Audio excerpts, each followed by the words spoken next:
It's your Feel Good Breakfast show indeed, and we're putting the big emphasis on feel good. Welcome back. This is Expresso on S3, and this morning we are touching on the theme of trauma, failure, or loss, and the feelings of fear and despair that comes with it. Now, while it can certainly take some time to see the light at the end of the tunnel, there are various tools to help you move forward. Know that you have the power to make your healing journey an effective one. So today we've put a panel together, and it's all about rising from the ashes with our panel, a transformational life coach, Paulo Mendes, as well as inspirational speaker, Keenan Surf. Also completing our panel is musician, actor, and entertainer, Emo Adams, joining us here today. Gentlemen, good morning. Good morning. Welcome back to some of you. Yeah, welcome back to some of you. Also good seeing some new faces, and I'm loving this discussion. I'm loving this because one thing I can definitely say right now this morning is a lot of people are resonating with this moment. Paulo, maybe I can chat to you first, ask you, seeing as you're the specialist. I think for many of us, we deal with trauma and it affects us in so many different ways. What I think is maybe important to ask is, how do we identify with, let's say, some of those negative coping mechanisms that maybe come through and avoid that, essentially, and eliminate that from potentially happening? How can we make sure that we are aware of this? Okay. Yeah, we can get technical and go to the jargons and everything, but I think nobody wants that right now, right? But we know about the denial phases, you know, how to cope with trauma and everything. Yeah. First thing is a denial and then anger and all that stuff. But putting that aside, dealing with us as human beings on a day-to-day basis, the first thing is identifying that you're going to go for something that you know it's going to be toxic to you, but you overruling the red signs or the red flags yeah. because you just want to feel good in the moment. So identifying that's very important, is that it's what I'm going to do, just give me some quick result right now, but put me in a worse situation afterwards? Or is this solution that I'm seeking right now something that's going to help me cope long term? So in other words, is that something that is sustainable? Is that something that's going to help me go through the problem? Or is that just something that's going to help me right now and perhaps put me in a worse off situation afterwards? More Band-Aid than anything else, not really Yeah, the problem. we understand that, no? The Band-Aid. But is this Band-Aid going to cover the wound and let it fester inside, or is it going to cover in a healing process? Beautiful analogy. Wow. And that is very, yes, definitely. Emo, I mean, in the entertainment industry, it loves you and it can be brutal too. How do you navigate troubled waters, and who's someone you turn to, or who do you turn to when you need that support most? First and foremost, I must say, I think to be on this panel, I need to grow a beard because... You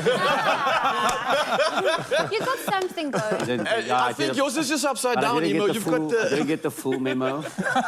So, no, but I think... When you have a beautiful face like yours, you don't need a beard. Well, there you go. No, I think you are right. It is sometimes difficult because when you are projecting positivity all the time, it's like, where do you find your source?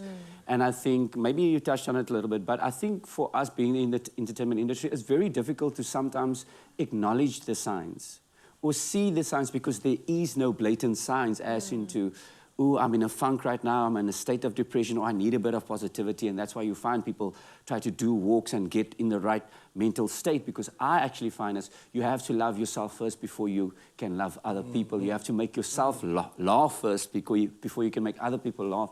So it is actually a positive mindset. So I find the way to navigate through it is to take me time. Self-worth, understanding what that means, not letting the negativity of social media affect who you are or what you represent and the brand that you put out into the world. And I think maybe that is how it helps me to manage going from one audience to the next, projecting that positivity. I absolutely love this. I love this perspective. I love the silver lining. Sign up with them. But this is why we're here, an incredible panel, of course, and that's the reason why we're diving deep into this conversation. Maybe something that I would love to hear from you, Keenan. I think an analogy and something that's very true in situations like this is that when days are dark, friends are few.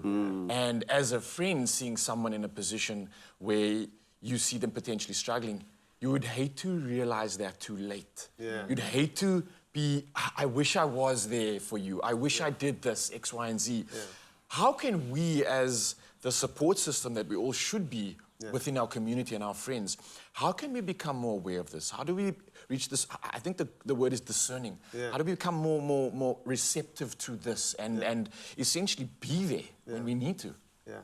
Firstly, I like the way that you articulate. I used to work in a call center, and that articulation of yours, I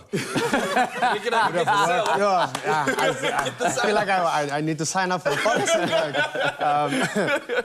But I think, like, for myself, I've been through, like, difficult days, especially, like, recently. And what I realized is before then, and when everything was going well and stuff, then it seemed like there was a lot of people. Like, I seemed like I had a lot of friends. Yeah. And when times were difficult, I realized all of those people weren't around.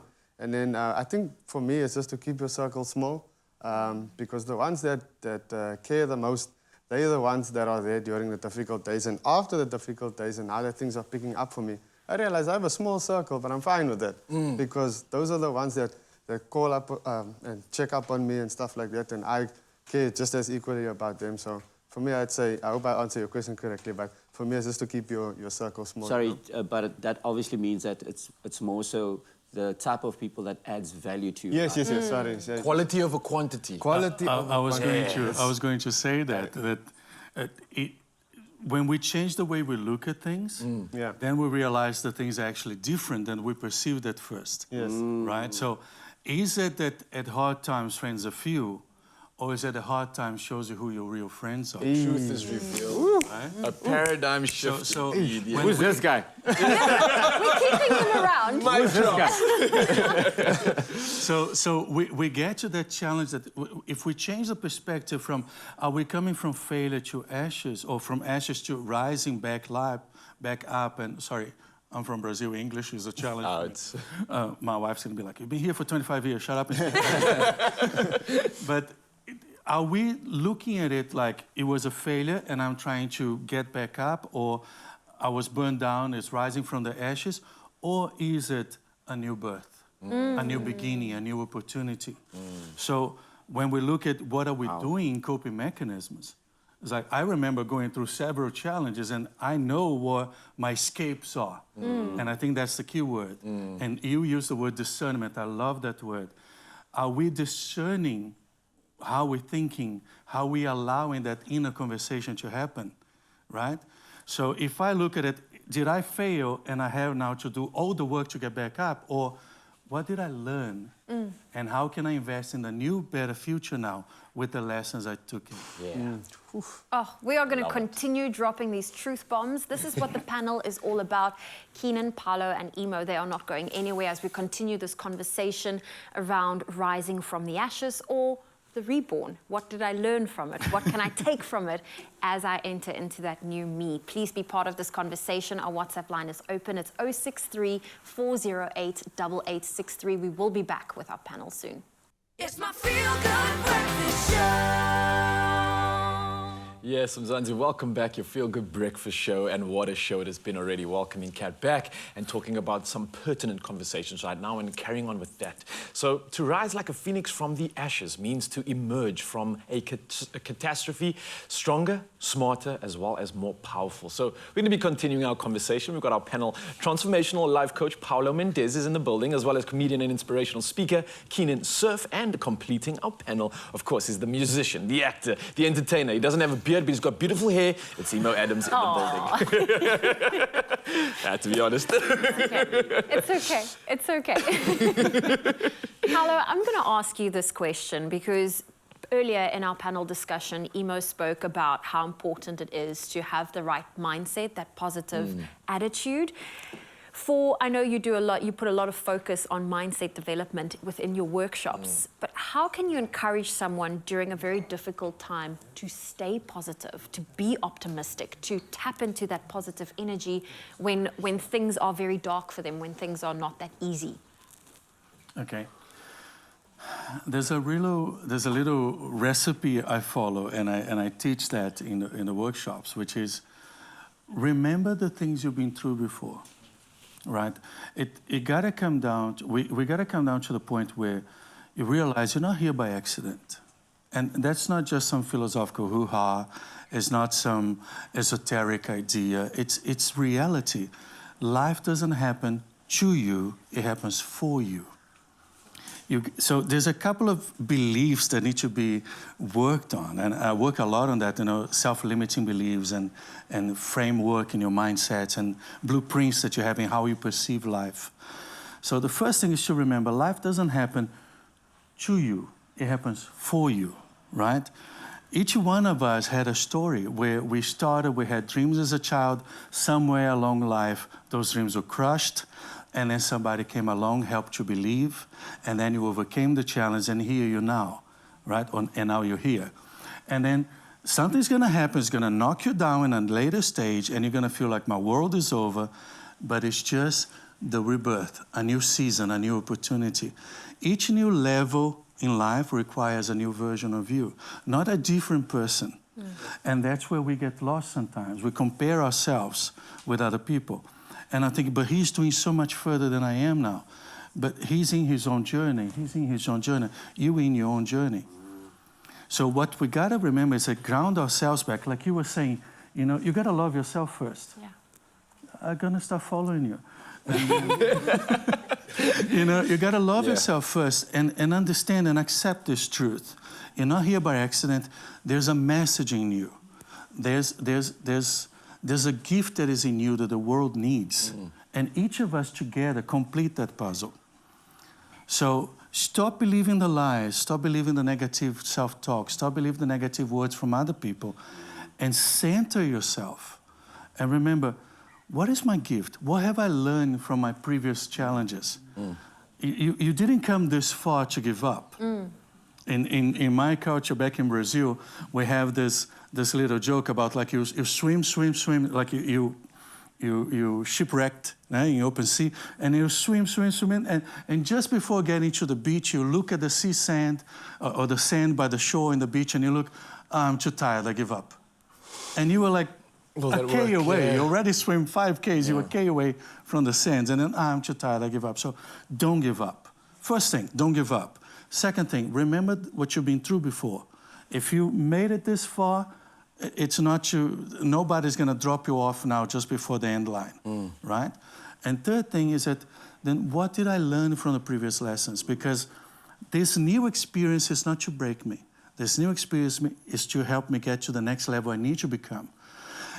We can all be gifted something and arrive at a position, but how are you going to sustain this position unless you learn the strength required, unless you develop the character and the personality for it? So the challenges are ways in the universe, God, what you believe in, to strengthen you for the next level that you need to be in. I absolutely love that. Paulo, I love the conversation that we're having right now, and I think just based on that, I think it's also important to maybe note that, yes, support systems are important. Yes, we have all these things, especially when it comes to maybe family that are out there for us, that are there to assist us. Maybe I can ask you this. For some of us, and this is the reality of the situation, that are not privileged enough to have family members, to have that support, how do you see a way for that individual to maybe turn to, or who should they turn to? What should they turn to in that position when they don't necessarily have that family support? What are the options? I like that question. Very detailed question, and there's so many avenues that you can go into, but I think the most important thing is you have to make yourself the star player in the game. When you start dreaming, when you have a vision board, you're thinking of how do I achieve or how do I attain that goal? Negativity never seems to seep in. What slows us down from that goal is that you start focusing on the negativity that's seeping in as opposed to the destination that you're going to. Because when you have a positive dream, you're thinking to yourself, for me, being a boy from Mitchell's Plain, one day I want to be a star. That's the goal. The goal doesn't entail, all the negativity and all the gossip and all the people pushing you down. The goal doesn't entail all of those little things. Somewhere on that journey, your focus shifts and be like, oh, well, this auntie said this and I didn't get an applause this time around. And so now you're shifting away from what the end game is. The way I've navigated myself was knowing I'm the star player in my game, which means if negativity coming in from the side, you are playing now on my field, which means I make the rules to this destination and this journey. And I cannot deter because I'm not coming to you to your place and telling you how you should be playing Monopoly. No, I like that. Not Monopoly. Do not pass begin. Do not collect. 200 rand. And let me follow my journey, because the most important, I think, tagline, you just said you have a saying in Brazil. We have a saying in Mitchell's Plain, it's Ricard Gewassal. That doesn't mean anything. But my point is, we have a saying, and this is not a saying, but everybody knows this, but I think they take it sometimes too lightly, is when focused on anything, keep your eye on your ball. Don't worry about anything, negativity or anything else that seeps in. Just keep your eye, which means be aware of your journey. Because when you become your own star player, that's when the self-love seeps in. That's when you know, oh, I'm steadfast in where I'm going. I know who I am when I get there. And as he said, maybe it touches on what you said earlier, the moment you get there, the new journey starts. And now you say, okay, so what is the next tools I require for the next journey? Oh, I love it. you all are dropping such truth bombs. You wanted to say something? You're talking about Monopoly, and I use this analogy of when you're playing a game, right? You have different levels. 100%. And you just said now, for each level you need new tools, new weapons, new defense systems. It's necessary. I'm a genius. I can't. No, you are. Keenan, we're And he's going to got a end off beautiful with voice. you. I know you've been through your own struggles. How did you mentally make that shift for yourself and take that first step towards the new you? Yeah, I think it's like Emo said, is to realize like your own power from within. I also went to therapy as well. It's good. I know I'm from Lavendale. Emo's from Mitchell's Plain. Not many people from Lavendale would go to therapy. You know, they would go to other avenues. They go to friends, to other bad stuff or whatever. I just decided, no, I'm gonna go to therapy, and that helped. And I found that like I do have the knowledge, I do have the power to lift myself up, and then within that, people look at me now and then they get inspired through that. So I think each of us all have our own story like that, where, like Paulo said, where we overcame adversity and then we pushed on. So yeah, I think, yeah. It's beautiful, because if you look at an acorn, that giant tree comes from one acorn, and the message is everything you are is already inside you. Yeah, And I think we all need that reminder. Well, Emo, we're going to send you off to go and enjoy some music. Put the coffee down. You can leave it with us. This was such a beautiful panel discussion. Emo, Paulo, Keenan, thank you so much for joining us today. And of course, you at home, you're part of this conversation too. Our WhatsApp line is open. Kat is back. We want to share that with you and celebrate with him. So please keep those voice notes coming. Our number is 063 408 8863.